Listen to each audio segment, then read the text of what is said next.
Nona, selama ini papa Anda tidak benar-benar membenci Anda, dia selalu diam-diam memperhatikan Anda, dia selalu diam-diam masuk ke dalam kamar Anda, di saat Anda sedang tertidur pulas, dia selalu mengecup wajah Anda penuh kasih sayang, dan selalu tampak bersedih menatap wajah Anda, tapi egonya terlalu tinggi dan selalu dapat hasutan dari mama saya, membuat dia ragu dan bimbang.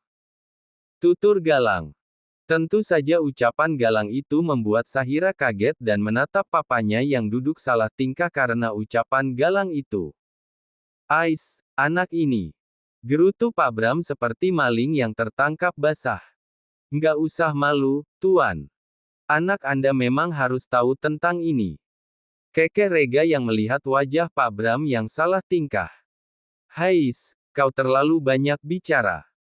Kesal Pak Bram memiting kepala Rega. AGGKKK, ampun Tuan. Pekik Rega menahan sakit di lehernya. Kau terlalu banyak bicara, sekarang rasakan pembalasan saya. Kesal Pak Bram. Sahira dan yang lainnya tertawa melihat kelakuan mantan anak dan ayah tiri itu, suasana yang tadinya kaku, kini sudah mencair. Sudah-sudah, kalian ini. Keke Bu Namira melerai kedua pria beda usia itu. Biarkan saja, Yang. Anak ini memang harus dihukum, dia membuka rahasiaku. Keluh Pak Bram. Apa Mas malu mengakui, kalau Mas itu sudah sayang sama anaki kita dari awal? Cibir Bu Namira. Tidak dong, sayang. Walau waktu itu Mas belum tahu Sahira anak kandung kita, Mas sudah jatuh cinta dan sangat menyayanginya, cuma ego Mas terlalu tinggi dan selalu mengabaikannya, dan pura-pura tidak peduli saat dia dimarah, aslinya mah, hati Mas sangat sakit menyaksikan dia dimarahi habis-habisan oleh perempuan sundel itu, dan Mas biarkan uangnya dirampas oleh wanita siluman itu, tapi tanpa sepengetahuan siapapun, Mas sudah membukakan rekening untuk anak kita dan Mas selalu mentransfer setiap uang yang diambil darinya, bahkan Mas ganti 2 kali lipat setiap bulannya. Jujur Pak Bram. Kalau Papa memang sayang sama aku saat itu, kenapa Papa biarkan aku nikah sama laki-laki miskin dan begajulan waktu itu? Tanya Sahira yang sangat ingin tahu alasan ayahnya. Untuk itu, Papa sangat minta maaf, karena telah memaksa kamu menikah dengan Galang, karena Papa merasa laki-laki ini bisa melindungi kamu, dan entah kenapa Papa percaya kepadanya, walau belum tahu siapa dirinya, Papa yakin dia bisa menjaga dan melindungimu, itulah sebuah kontak batin seorang ayah, dan itu terbukti. Kekeh Pak Bram. Kenapa Papa nggak biarkan aku sama laki-laki Mokondo itu, bahkan Sahira malas sekali menyebut nama mantannya. Karena Papa sangat tahu perangai laki-laki itu yang suka memanfaatkan kamu, Papa nggak suka itu, biarlah dia diambil oleh Alina, karena hubungan mereka sudah sangat dalam. Jujur Pak Bram. Alina mendengar itu, membuat dia menunduk dan sangat malu kepada Sahira. Tentu saja ucapan Pak Bram itu membuat Sahira sangat bahagia, ternyata papanya tidak benar-benar membencinya, justru melindunginya dengan caranya sendiri. Terima kasih Papa, aku sayang Papa. Sahira berhambur ke dalam pelukan Pak Bram dan tentu saja Pak Bram merasa senang, dan membalas pelukan anak semata wayangnya itu. Maafkan aku, Nona. Liri Alina semakin merasa bersalah. Sudahlah, semua sudah berlalu, aku sudah bahagia sekarang, lepas dari laki-laki itu, aku mendapatkan ganti yang sangat baik, dan sangat perhatian dan meratukanku, jadi aku tidak pernah menyesal membuang laki-laki itu. Ujar Sahira. Oh, ya, tolong ganti panggilan kalian kepadaku, panggil aku seperti biasa kalian panggil aku, kalian bukan orang lain, kita pernah menjadi keluarga, jadi tetaplah seperti itu. Ujar Sahira tersenyum lembut kepada Alina dan Rega. Ucapan Sahira itu membuat mereka sangat terharu, Sahira memang sebaik itu, yang mudah memaafkan kesalahan orang lain, dia tidak pernah menaruh dendam kepada siapapun. Kalian kerja di mana Sekang? Tanya Galang mengganti topik pembicaraan mereka. Setelah keluar dari perusahaan tempat kami bekerja, dan pindah ke luar kota, kami buka usaha sendiri. Sahut Rega. Wah, bagus itu tapi, apa kalian tidak ingin pindah lagi ke kota ini, dan bekerja di perusahaan lagi? Tanya Galang. Tidak, karena kami sudah merasa aman dan nyaman tinggal di desa, jauh dari hiruk-pikuk perkotaan, kami hanya ingin memperbaiki diri agar lebih baik lagi. Jujur Alina.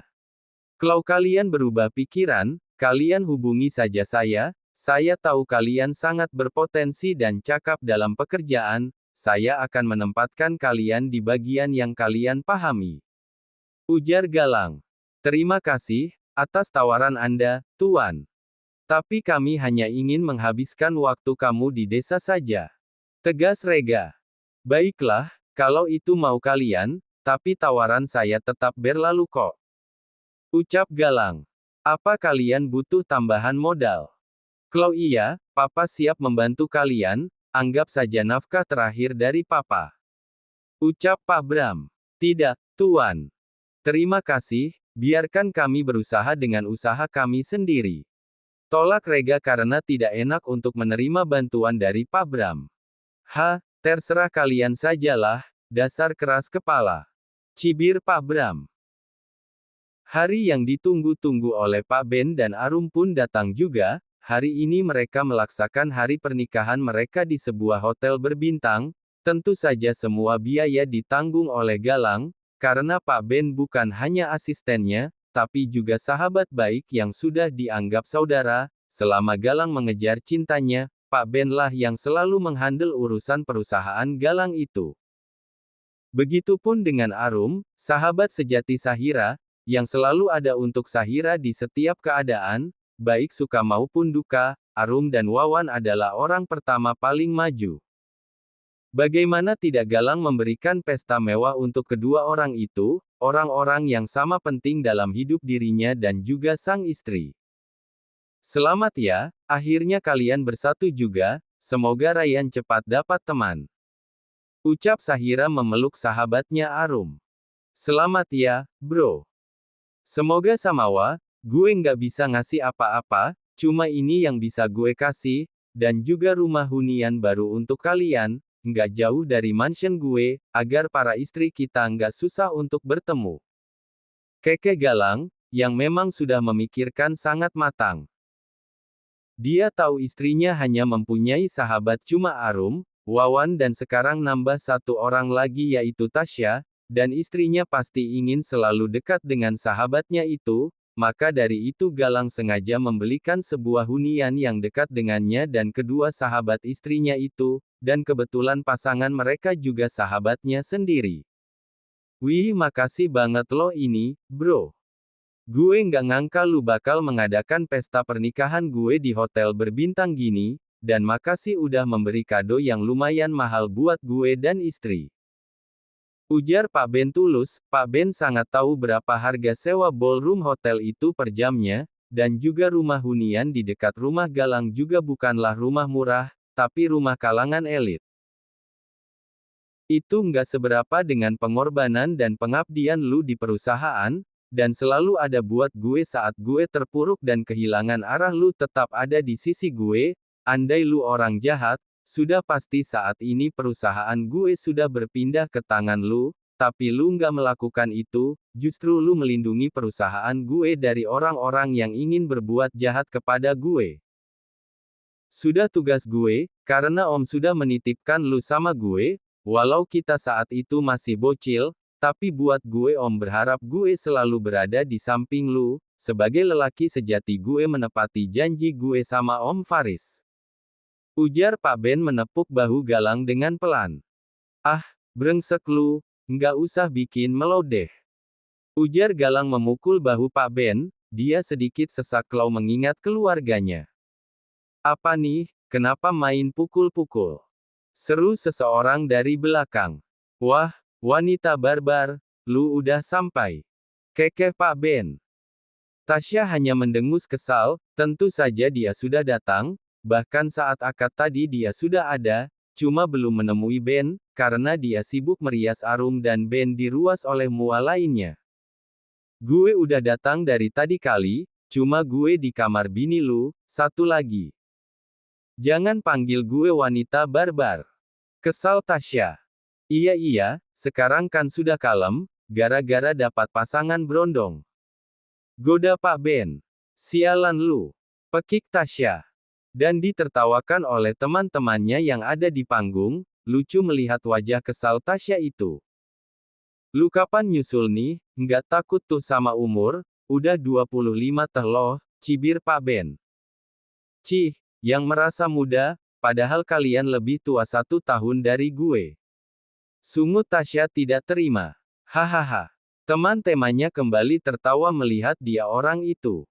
Tasya hanya mendengus kesal melihat para sahabatnya itu. Tenang Pak, bukan depan kami juga akan menyusul kalian kok. Bela Wawan. Apa? Pekik semua teman-temannya, bukan hanya teman-temannya saja, tapi Tasya sendiri tidak kalah sok mendengar ucapan galang itu. Ais, kenapa pada berisik sih, kupingku sakit. Keluh galang. Lagian omongan kamu itu bikin orang kaget. Kesal Tasya. Lah, emang salah, nggak ada yang salah mbak pacar, aku serius bicara seperti itu, aku udah nggak mau nunda-nunda waktu lagi, aku juga ingin hidup berumah tangga sama seperti yang lain, ingin mempunyai keturunan seperti Hira, apa kamu nggak mau? Tanya Wawan menatap dalam mata Tasya. Mau, tapi nggak secepat ini juga. Gugup Tasya. Apa yang kamu takutkan? Kamu masih ragu sama aku. Kamu masih trauma sama mantan pacar kamu itu, percaya sama aku beda sama dia, aku akan buktiin itu sama kamu. Ujar Wawan sungguh-sungguh.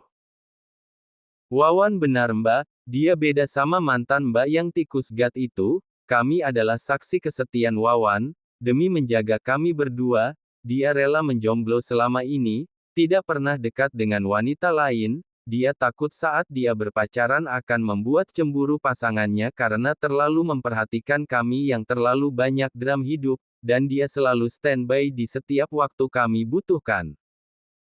Saat kami sudah mempunyai pasangan masing-masing, barulah Wawan mau berpacaran, sekalinya ketemu ya sama mbak, dan langsung klop, apa itu nggak untuk buat mbak? Ujar Sahira. Bener mbak, udah muda, pekerja keras, setia pula, apa mbak masih mikir-mikir, ayolah gaskan aja, nggak usah kebanyakan mikir. Udah gitu calon mertua mbak baik banget, lagi. Kedua wanita sahabat terkasih galang itu terus saja mengompori Tasya. Tapi kalau mbak nggak mau sih, juga nggak apa-apa, Wawan punya perasaan pengagum rahasia loh, jangan nyesel kalau ditikung sama dia. Ujar Arum memanasi Tasya. Tasya melotot ke arah Wawan.